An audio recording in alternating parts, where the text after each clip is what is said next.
اهو دي على طول تتلعب من حسام عاشور.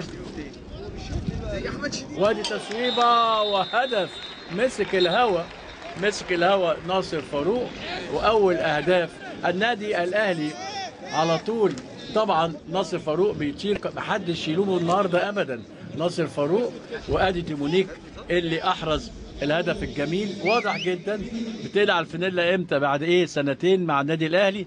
دومونيك وهدف في الدقيقه 11 بزمن الشوط الاول. والاهلي 1 وغزل حل لا شيء. الحته دي بص حضراتكم تريحها له حلوه قوي قوي قوي قوي قوي.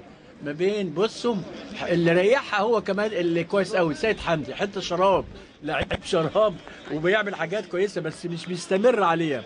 عشان كده حسام البدري يعني اخيرا يعني اقتنع بيه وبيلعبه وسمح